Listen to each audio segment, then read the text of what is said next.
Hello everyone, my name is Mr. Morgan, as you can tell, and also as you can tell the board is very small, so we'll not be using it today. And you can call me Zach until I get my full degree. So we'll go ahead and start by greeting two of our new students in class. We have Mr. Bentley and Mr. Hoggy for Razorbacks. He's a U of A transfer. So my topic today is steroids and the use of steroids between 18 and 30-year-old males.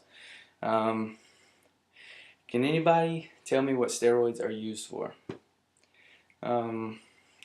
This is where I would let a couple of the students answer, typically between 5 or 6 people, get a couple good answers, whatnot, and then I'll explain it, okay? What are steroids used for, guys? Okay, well, one of the main reasons people use steroids is to improve their athletic performance.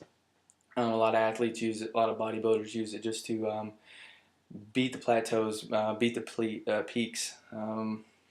Another reason people use steroids is to increase their muscle mass and decrease the amount of body fat. With steroids, you're taking just a small dose and large amounts of dose, stacking and all that, which we'll go to later on in a couple of lessons, is pretty much all it is you're just getting a lot of muscle, and it also helps you burn fat. Not necessarily you don't have to run or you don't have to eat right, but it definitely helps out. Okay, does anyone know anybody that's taking steroids right now between the ages of 18 to 30? All right. Well, let my computer catch up real quick in the PowerPoint. We're going to go over the side effects of steroids today, and then we're going to play a little game. So first off, just go ahead and tell you a couple side effects, and this is where we go into class, and I would tell them all the side effects, and then at the end of class, we would go into and we would play a game at the end of class, and we'll play 3 games at the end of class, or 3 different things that would take a certain amount of time. That way I don't just do it and then give them the test or the exercise. That way they don't know it right away. So what I would do is I would go ahead and tell them a couple side effects and whatnot. And then I would also ask them if they know of any other side effects that I did not put on the board to see if they're coming around.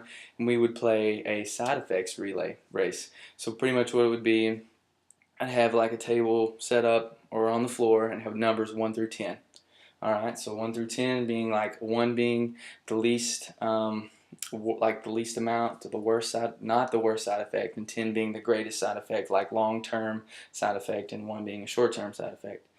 Okay, so what we do is we'd have different side effects like, let's say like high blood pressure, stunted growth. I just have them all out there turned over so they couldn't see them, and they would be like, nice little, like injectors, testosterone pills and stuff like that would be like little decorated, that would what would be labeled, and it would be like acne, cancer, development of breast, baldness, infertility, and they would run and grab and rate it, by the rate that we have in class on the PowerPoint. So like high blood pressure is probably like a 6 to 7 because that's pretty dangerous. High blood pressure causes, heart attacks, stuff like that. Acne is not really that big of a deal. It's more of a social, social problem, I guess. People see you around with acne, they don't really, they really don't like that. So we would put that as a rate of 2 or so. So we would actually have a number on the paper that they bring back, like high blood pressure, and they would try to match it to, if they put it on 2, they didn't get as many points for it as they would if they put 8. Because if they got it wrong, they wouldn't get all full points, they'd only get half points and whatnot like that. And that would kind of teach them the side effects and kind of work with relays and speed and whatnot like that, just to kind of get a little cardio in there, just some fun stuff like that. Okay, and then my second thing would be how to get muscle gains without taking steroids, because there's a lot of ways that you can do, a lot of things you can do to not have to take steroids, to still get muscle gains, to still be in shape, and still beat out the competition and stuff like that. Okay, so this is right now, by a raise of hands, how many people in here know some ways or other ways to beat taking steroids and still get muscle gains? And this is where the class would talk, and they would give me feedback on what they know and what not. This would probably take around 5 minutes, maybe 6. And then we would go into the lesson, and I would teach it and show them what I feel like and what is proven to be the most effective ways to not take steroids and still have muscle gains. And then we would do my second activity would actually be a dancing activity, probably like 15 minutes or so, and it would just be like, fun activity, just kind of dance around, have a little music, like, gym music that you would see in a gym or that you would listen to in your headphones, and then it would kind of change up and be like softer music, slower music, trying to keep your motivation up. That way, you're not just all up in the music trying to teach the lesson. Sorry about that. So here we would start playing it, and we'd be dancing around, and I would tell them that, eating plenty of protein, and eating 6 to 8 meals a day, 500 to 1,000 more calories a day than normal, lifting heavy with like four sets of 4 to 8 reps. That would be the general area, and you always want to lift your most mass gaining exercises, which is bench press, deadlift, and squat. Those are what power lifters normally work out with, and granted, they probably take steroids too, but they still have a lot of strength and a lot of mass, because those are mass building. They compound movements, more than just one single joint movement. You're using your calves, quads, hamstrings just to do a deadlift. You're using your biceps and everything. Pretty much deadlift works every muscle, your core and everything. So we would do that.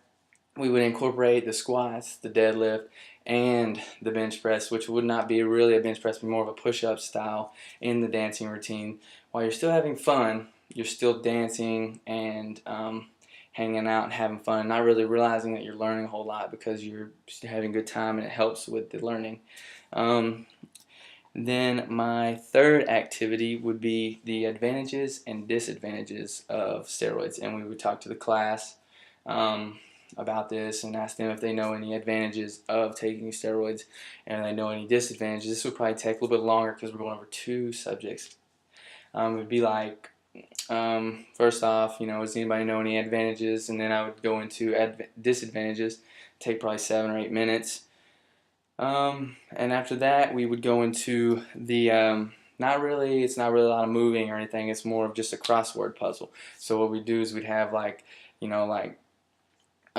let them, have just a big crossword puzzle and they'd have to answer it, and they could get in teams to try to work on team building and stuff like that, but it's not really a big team building thing. If you don't like to group up, I wouldn't make you group up, but sometimes you gotta get out of your comfort zone. So this would take probably around 15 minutes or so, and it would be very knowledgeable, and they would get to know all the advantages and disadvantages, and know like that the advantages of it is the increase of energy. You have a lot more energy, muscle strength. You get a lot stronger because you're pushing a lot more testosterone in your body. You're increasing muscle mass, and you're increasing your sex drive, and also the decrease in body fat, which all of those seem like pretty good advantages to me. But there's still ways to do all those things without taking steroids. The disadvantages would be increasing facial hair in women, also the deepening of the voice in women, men's increased risk of prostate cancer, and men's increase of contracting HIV because of injecting steroids. It normally takes a needle, and if you don't clean the needle or sterilize the needle, get new needles, or you share your needles, it's an easy way to get HIV positive. So those are my 3 objectives, and that's my lesson, and that's pretty much my PowerPoint. Thank you.